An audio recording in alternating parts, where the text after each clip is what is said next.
કેમ છો બાળ દોસ્તો? આજે આપણે ધોરણ 7 વિષય ગણિત વિકાસ મૂલ્યાંકન લક્ષી એસાઇનમેન્ટ 2024નું પ્રશ્ન નંબર 2 અનું સોલ્યુશન જોવાના છે। જો વિદ્યાર્થી મિત્રો હજુ સુધી આપણી ચેનલને સબસ્ક્રાઇબ ના કરી હોય તો કરી લેજો। બાજુમાં આવેલા બેલ આઇકનને દબાવી દેજો જેથી આવનારા વિડીયોનું નોટિફિકેશન તમને મળતું રહે। ચાલો વિદ્યાર્થી મિત્રો પ્રશ્ન નંબર 2 અ પ્રત્યેક વિધાન સાચું બને એ રીતે ખાલી જગ્યા પૂરો। ચેપ્ટર નંબર 7 માંથી પૂછાશે। તો પહેલું જોઈ લઈએ। જો વસ્તુની પડતર કિંમત એ વેચાણ કિંમત કરતાં ઓછી હોય તો ખાલી જગ્યા થાય, તો જવાબ આવશે નફો। બીજું, જો વસ્તુની પડતર કિંમત એ વેચાણ કિંમત કરતાં વધારે હોય તો ખાલી જગ્યા થાય, તો જવાબ આવશે ખોટ। ત્રીજું, 2/5 એટલે ખાલી જગ્યા ટકા, તો અહીં એ 2/5 ગુણ્યા 100, અહીંયા આપણે 20 × 50 100 એટલે 5 પદ અહીંયા કટ થશે, 2 × 20 એટલે 40% આવશે।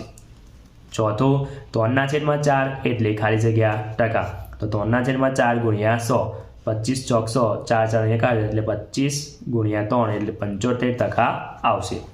પાંચમું, 20% એટલે અપૂર્ણાંકમાં ખાલી જગ્યા લખાય, તો 20/100 મીંડું અને કાંઈ કટ થાય, 2 × 1 10ના ભાગ પડશે, 2 × 5 2 અહીંયા કટ થશે, 1/5 લખાય અપૂર્ણાંકમાં। હવે છઠ્ઠું, 0.6 ને ટકામાં ખાલી જગ્યા લખાય, તો અહીં જવાબ આવશે 0.6 ગુણ્યા 100 એટલે અહીંયા સાદો 60% લખાય। હવે સાતમું, એક વસ્તુની કિંમત ₹20 હતી તે ₹25 થઈ તો ખાલી જગ્યા ટકા કિંમત વધી, તો જવાબ આવશે 25। આઠમું, ખાલી જગ્યાના 25% બરાબર ખાલી, તો અહીંયા આવશે 20 × 25/100, મીંડા અહીંયા કટ થશે, 25 × 50 જવાબ આવશે। ચેપ્ટર નંબર 10 પહેલું જોઈ લઈએ। જો બહુપદીમાં એક જ પદ હોય તેને ખાલી જગ્યા કહેવાય તો એકપદી। બીજું, જે બહુપદીમાં 2 પદ હોય તેને ખાલી જગ્યા કહે છે તો દ્વિપદી। ત્રીજું, જે બહુપદીમાં 3 પદ હોય તેને ખાલી જગ્યા કહેવાય તો ત્રિપદી। ચોથું, xના 3 ગણામાં 2 ઉમેરતાની પદાવલી ખાલી જગ્યા છે, તો xના 3 ગણા એટલે 3x ઉમેરતા એટલે સરવાળો 3x + 2 છે। પાંચમું, yના અડધામાંથી 5 બાદ કરતાની પદાવલી ખાલી જગ્યા છે, તો yના અડધા તો yના છેદમાં 2 બાદ કરતા એટલે -5 આવશે। સાતમું, 5xના અવયવ ખાલી જગ્યા છે, તો 5 × x × y છે।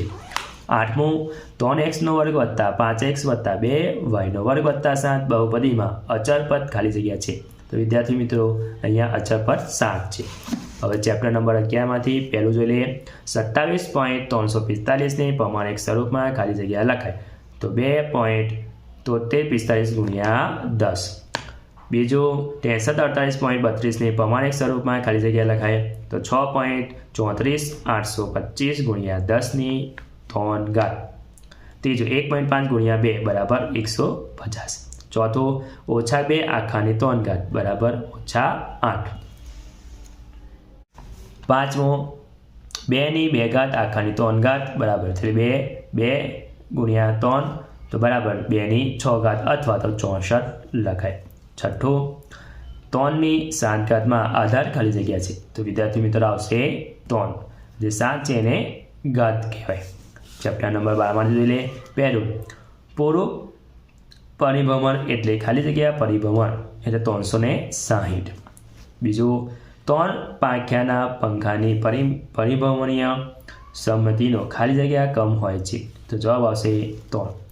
ત્રીજું, નિયમિત પંચકોણે ખાલી જગ્યા સમમિતિ રેખાઓ હોય છે, તો જવાબ આવશે 5।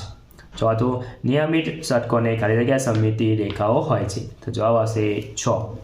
પાંચમું, નિયમિત પંચકોણનો પરિભ્રમણીય કોણ ખાલી જગ્યા હોય છે, તો જવાબ આવશે 72°।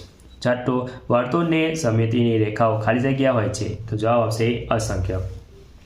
સાતમું, નિયમિત ષટકોણને પરિભ્રમણીય કોણ ખાલી જગ્યા હોય છે, તો જવાબ આવશે 60°। આઠમું, લંબચોરસની ખાલી જગ્યા સમમિતિ રેખાઓ હોય છે, તો જવાબ આવશે 2। ચેપ્ટર નંબર 13 પહેલું, 2D આકૃતિ લંબાઈ અને ખાલી જગ્યા હોય છે, તો જવાબ આવશે પહોળાઈ। બીજું 3D આકૃતિની લંબાઈ પહોળાઈ અને ખાલી જગ્યા હોય છે તો ઊંચાઈ હોય છે. ત્રીજું જોઈ લઈએ, સમઘનને ખાલી જગ્યા શિરોબિંદુ હોય છે. વિદ્યાર્થીઓ મિત્રો 8 હોય છે. ચોથું, લંબઘનને ખાલી જગ્યા ધાર હોય છે તો 12 હોય છે. પાંચમું, સમઘનને ખાલી જગ્યા ફલક એટલે કે સપાટીઓ હોય છે તો જવાબ આવશે 6. છઠ્ઠું, મોસંબીનો પડછાયો ખાલી જગ્યા હોય છે તો જવાબ આવશે વર્તુળ. સાતમું, નળાકાર માટેની નેટ ખાલી જગ્યા હોય છે તો લંબચોરસ. આઠમું, શંકુને ખાલી જગ્યા સપાટીઓ હોય છે તો જવાબ આવશે 2. જો વિદ્યાર્થીઓ મિત્રો આ મારો વિડીયો ગમ્યો હોય તો લાઈક કરજો. હજુ સુધી આપણી ચેનલને સબસ્ક્રાઈબ ના કરી હોય તો કરી લેજો. બાજુમાં આવેલા બેલ આઇકનને દબાવી લેજો જેથી આવનારા વિડીયોનું નોટિફિકેશન તમને મળતું રહે. Thank you.